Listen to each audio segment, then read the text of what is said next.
Okay guys, in this tutorial we're going to look at Google Docs and a few of the features that are associated with that. So to create any new Google document from Google Drive, you'll click on New and then choose Google Docs. This will open you up into the Google Docs format, which I know many of you have been in before. So let me just show you around with a few basics and then get into a couple things that you may not know are associated and features of Google Docs. So the first thing, obviously, come up here to the top and rename your document that needs this for saving and for sharing purposes. If you don't have this saved, it won't allow you to share it out. So go ahead and save your document under a specific name by renaming the document here. Okay, so we've changed our name here. Up here at the top, you can see all changes are saved in Drive. This all happens automatically. You do not have to tell it to save anything. So the format of what you guys are seeing here in the features will look very similar to what you've seen in really any word processing document. These up here will allow you to change your font, styles, and the way it looks. And then we've got some options up here at the top. So to get us started with showing you some of the other features, I'm going to go ahead and put in some content here just so that we have something to work with. Okay, so I have a little bit of text in here, and this is really a pretend field trip form that we might be putting out to share with parents. So a couple of things. Obviously, this is just text. Google Docs now has grammar and spelling built in, so it's telling me I need a comma here, I believe. Okay. So a couple things we might want to add to this. So for one thing, we might want to add a hyperlink. This is pretty straightforward. The hyperlink icon is right here.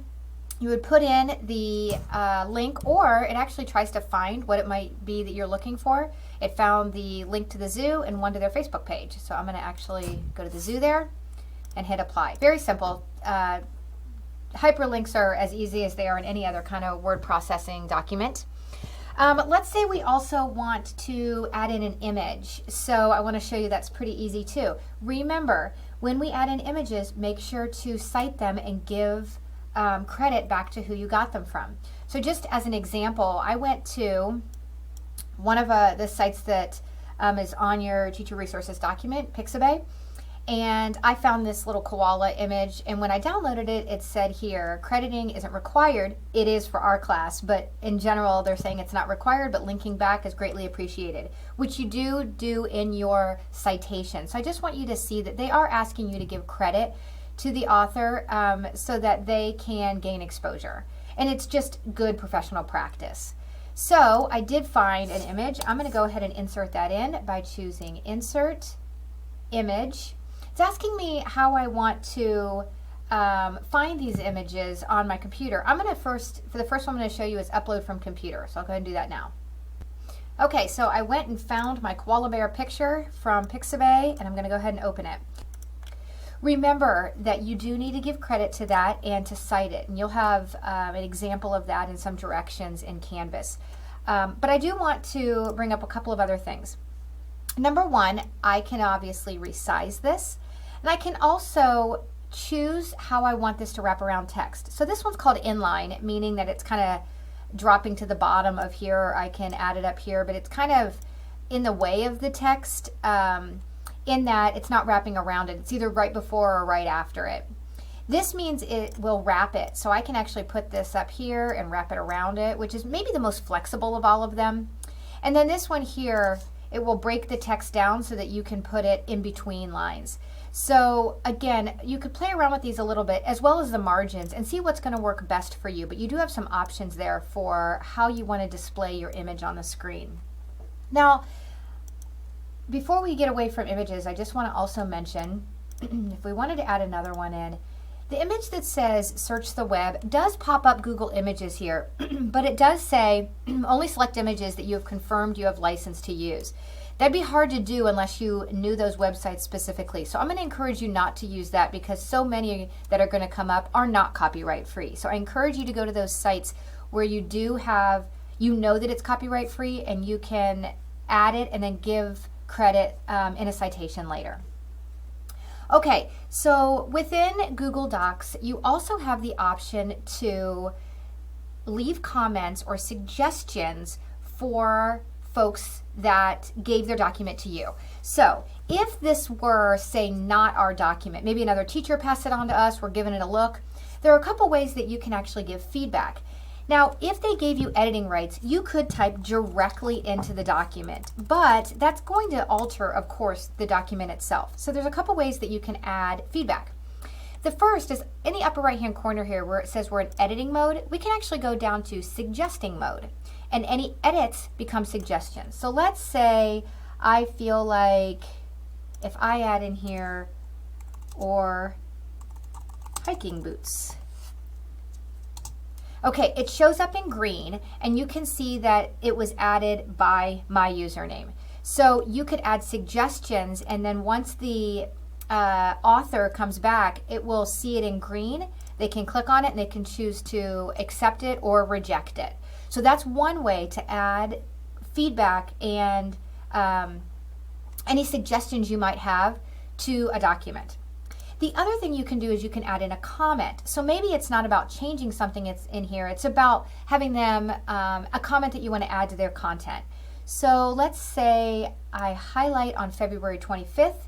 I can come over here and say insert comment, or I could click this button right here, and I might leave a comment that says we may need a rain out date just in case, and comment. See how they're a little bit different? Comments kind of ask you if you want to resolve it, and suggestions ask you if you want to go ahead and accept it, and it'll go ahead and make that change. So you could use either one. I think they both have a place. And you can also see these get highlighted in yellow when you add in a comment.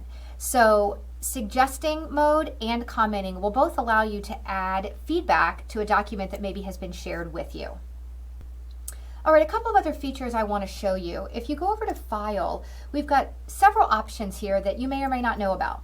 One is that you can actually download things that you've created inside of a Google Doc into a Word document, and several other options. So know that if you create it inside of a Google Doc, it does not have to remain there. You can download it into a number of formats. Another thing that's really handy is you can see version history. So if I come down to version history and say see version history, you can see the different versions and who worked on them. This is particularly helpful if you are having students work on a project together. You can see who did what work to this and get a good feel for what was done by individual students. So let's go ahead back. Okay, those are some of the options under File that are helpful to know about. A couple of other cool features I want to show you. The first one is under the Tools area. Most people don't know about this, which it can be really helpful.